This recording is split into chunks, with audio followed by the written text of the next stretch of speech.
Oi, meu nome é Giovana Santana Ferreira e eu sou aluna do curso de Biotecnologia na Universidade Federal da Paraíba. E esse é minha primeira videoaula para a disciplina de Princípios de Química Orgânica 2, né? Que essa videoaula vai ser referente à primeira avaliação. E nessa videoaula eu vou falar um pouco sobre polissacarídeos. Aqui eu separei um breve sumário sobre o que eu vou abordar nessa videoaula, né? Primeiramente eu vou falar sobre o que são os polissacarídeos, logo em seguida em como eles são classificados, quais são suas principais funções, a sua importância, né? Quais são os polissacarídeos que, digamos assim, têm uma grande importância, e eu separei alguns polissacarídeos importantes, né? Que no caso é o amido, o glicogênio, a celulose e a quitina. E por último, né, as referências que eu usei nesse trabalho. O que são, né, os polissacarídeos? Eles são cadeias orgânicas de monossacarídeos, com formato linear ou ramificado, podendo ter diversos tamanhos. Eles são polímeros de médio ou alto peso molecular, diferente dos oligosacarídeos, que são menores. E a maior parte dos carboidratos estão dentro dessa classe, né? De acordo com a complexidade, né, os carboidratos são classificados em monossacarídeos, oligosacarídeos e polissacarídeos, né? Que é o que eu vou falar nessa videoaula. E os polissacarídeos são grandes polímeros, né? Como eu já falei aqui no segundo ponto, que eles são de médio a alto peso molecular. Eles são grandes polímeros naturais, formados por cadeias de monossacarídeos ligados entre si por ligações glicosídicas, que são ligações covalentes, né?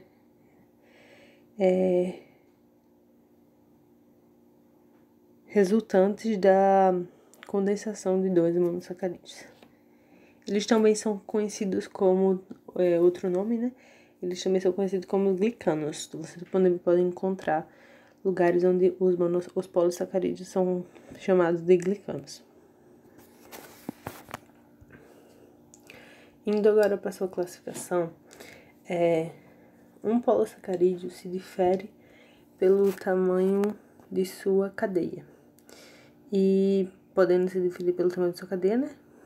Pelo tipos de unidades que o compõem e pelo tipo de ligação entre elas. E ele não tem um peso específico, como as proteínas, né? Porque ele não é sua síntese não se inicia a partir de um gene e não tem várias fases que determinam seu tamanho específico, né? Como as proteínas. Ele é sintetizado a partir da ação de alguma enzima e pode ter números diferentes de resíduos para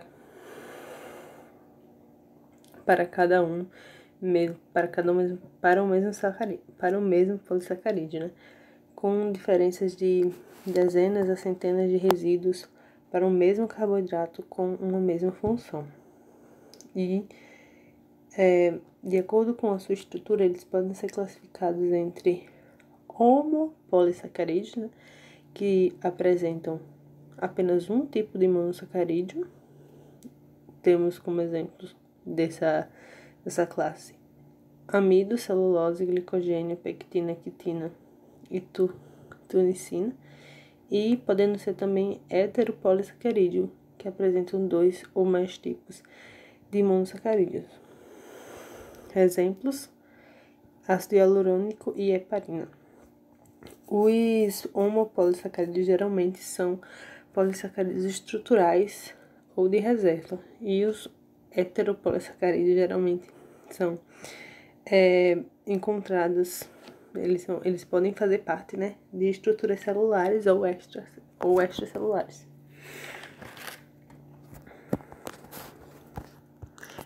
continuando com a classificação, ele também pode ser classificado por cadeia polimérica, que ele pode ser linear ou ramificado. Os polissacarídeos lineares, né, são quando a união dos monossacarídeos resulta numa cadeia linear, né, não formando ramificações, né, ao contrário do outro, que é ramificado, justamente. Ele forma a ramificação, né, possui cadeias laterais na sua cadeia principal. E exemplos de polissacarídeos lineares temos a amilose e a celulose, e ramificados temos a amilopectina e glicogênio. Aí, como imagem, eu trouxe uma cadeia ramificada de glicogênio, né? Dá para observar que ela possui ramificações na sua cadeia principal. Indo para as principais funções, elas podem ser bem diversificadas, mas eles geralmente apresentam as 3 funções principais, que é de reserva energética, de sustentação e de comunicação celular. Os mono e oligosacarídeos normalmente possuem função de metabolismo energético. Já alguns polissacarídeos podem possuir função de armazenamento energético, né, de algum organismo, é a reserva energética. E no caso do amido, né, que eu trouxe aqui, o amido de glicogênio, no caso do amido, quando degradado, ele tem como produto um monossacarídeo que serve nas reações metabólicas para a obtenção de energia para células vegetais. E outro homopolissacarídeo, né, que é o glicogênio, possui a mesma função, só que é reserva energética para células animais, que ele se armazena no fígado e nos músculos de células animais, podendo ser utilizado depois para as suas atividades, né, como reserva energética.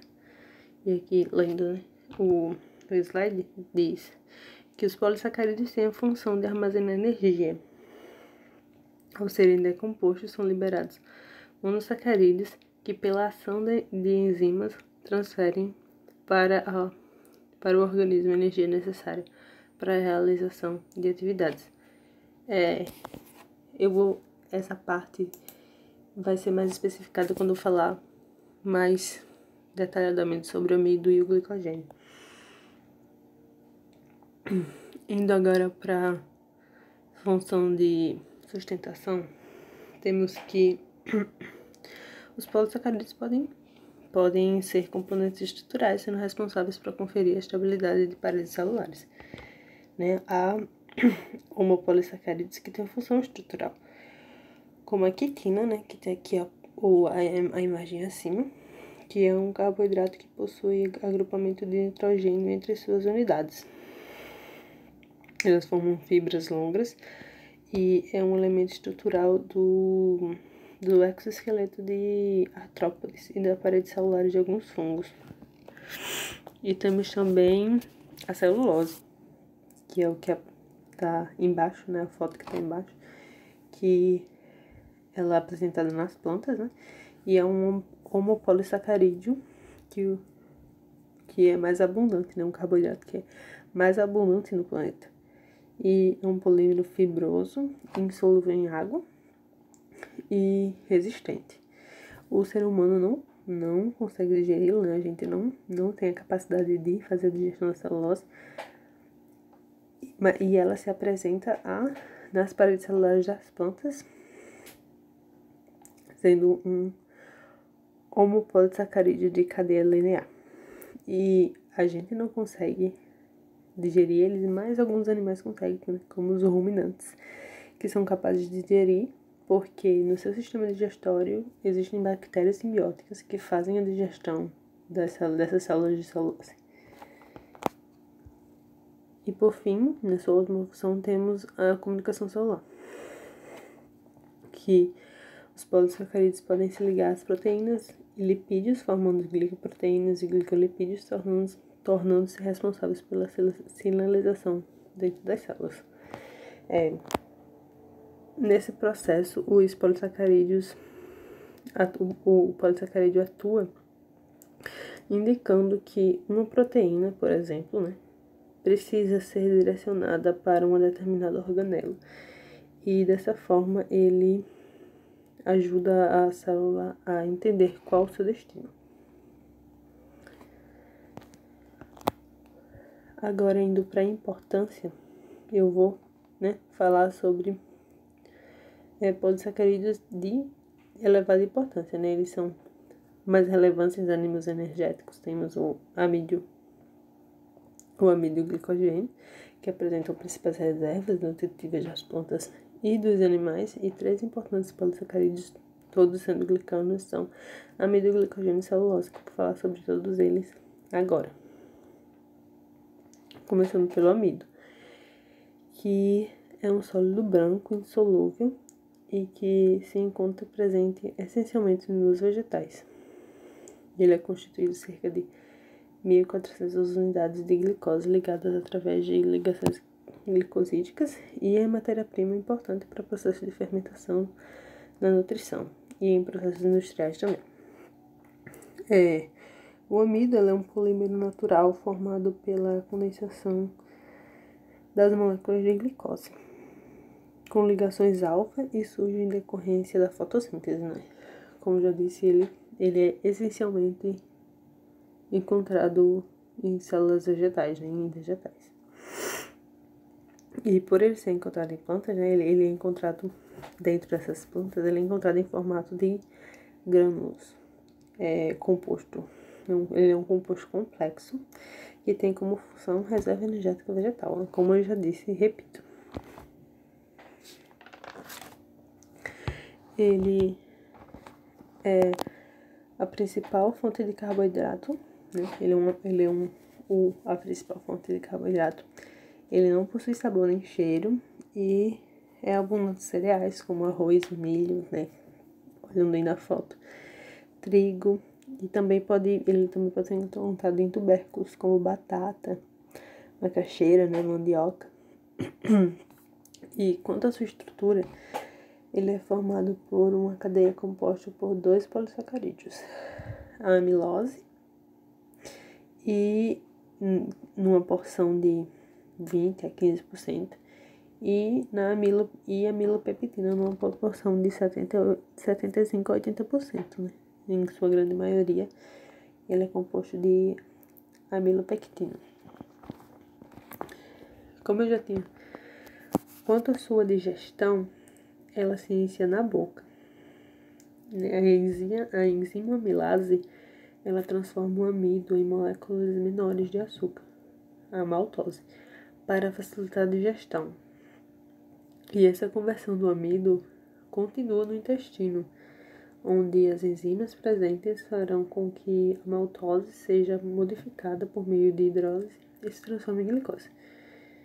E a digestão dos animais acontece um pouquinho diferente, mas não muito. O amido se decompõe em glicose e se transforma em glicogênio. A partir daí, o glicogênio volta a ser decomposto em glicose, com o objetivo de transformar a energia para os organismos, o que é feito através do sangue. Por isso, ele é oxidado. E falando do glicogênio, ele é um polissacarídeo de reserva nos animais. Ele foi descoberto por Claude Bernard e armazenado principalmente no fígado e em menor quantidade no músculo esquelético. Ele também intervém na regulação da glicemia, isso é, na percepção de glicose no sangue. O glicogênio ele é responsável pela reserva energética dos animais e ele é produzido e armazenado pelo nosso corpo através de transformações de carboidratos quando ingerimos a glicose. Em glicose, né? Os carboidratos que ingerimos são transformados em glicose. E a principal fonte de energia dos seres humanos é a glicose, um carboidrato simples, né? E acontece que quando comemos, as nossas células ficam com bastante glicose, de modo que a taxa de glicemia aumenta. E aí que o nosso corpo aproveita essa glicemia para guardar energia em formato de glicogênio. E aí que eu vou falar agora falar agora sobre o metabolismo, que ele é estocado pelo fígado, como eu já tinha falado, e ele estocado pelo fígado pode ser utilizado por outros órgãos, por outras células do corpo, né? Mas quando ele é estocado no músculo, ele é utilizado apenas pelo próprio músculo. Na sua síntese acontece mediante a ação da insulina, que depois que comemos, a taxa de glicose no nosso corpo aumenta e na sequência o pâncreas libera insulina, ativando a glicogênio sintetase, que é uma enzima que permite que a glicose excedente seja transformada em glicogênio. E a sua degradação é feita mediante a ação da regulação do glucagon. Em períodos de jejum, quando a nossa taxa de glicose está baixa, a secreção do glucagon aumenta, indicando que a necessidade de usufruir da reserva energética estocada, né? E é assim que acontece a degradação do glicogênio. E por fim, a sua estrutura, ele é um polímero natural ramificado, como eu já tinha dado exemplo dele antes. E ele é compacto e constituído de moléculas de glicose. Agora falando da celulose, é um polissacarídeo formado por cadeias lineares de glicose, unidas por ligações beta, e é a principal base estrutural das plantas, nomeadamente na constituição das paredes celulares das células vegetais, sendo vulgarmente utilizada na produção de papel. E as moléculas de celulose organizam-se em camadas de fibras e oferecem resistência e flexibilidade às estruturas. Ele é abundante em vegetais, consiste em 50% da composição da madeira, né? E é formado por monômeros de glicose. Ele é um polímero de estrutura linear e estabelece ligações de hidrogênio entre os grupos de hidroxilas presentes. Nós humanos não conseguimos digerir a glicose não, a celulose. Porém, algumas espécies de bactérias e fungos e animais ruminantes, né, conseguem digeri-lo. A celulose é o principal componente da parede celular de células vegetais, que é o que confere a rigidez para ela. E, como eu já disse, né, a gente não consegue digerir a celulose, porém, outros organismos conseguem. Isso é porque no nosso estômago não tem enzimas capazes de quebrar essas enormes moléculas de glicose. Ao contrário dos ruminantes, que têm micro-organismos no tubo digestório que auxiliam a digestão do polissacarídeo. E por fim, eu vou falar da quitina, que é um polímero de N-acetilglusanamida com ligações de beta 1 e 4. Sua estrutura é muito semelhante à da celulose e é abundante encontrada na natureza. É o único polímero mais abundante do mundo que a quitina é a celulose, né? Ele é o segundo polissacarídeo mais abundante na natureza. Então, o primeiro sendo a celulose, né? Como eu já disse. E tanto a quitina quanto a celulose possuem estrutura química bastante parecida, né? A estrutura da quitina é diferenciada pelo grupo acetinada, localizado no carbono 2, e na celulose, nesta posição, existe um grupo hidroxilo. Também é importante não confundir a quitina com queratina, que apesar das funções serem semelhantes, a queratina é uma proteína e a quitina é um carboidrato. E, digamos assim, onde a quitina pode ser encontrada, né? A quitina, na natureza, ela é encontrada na parede celular de fungos e no exoesqueleto de artrópodes, né? Ele tá bem ligado à sustentação. E, atualmente, a quitina também apresenta potencial para uso biotecnológico, por ser uma substância não alergênica e biodegradável. E foi isso, aqui as referências, e obrigado por assistir. Até a próxima videoaula.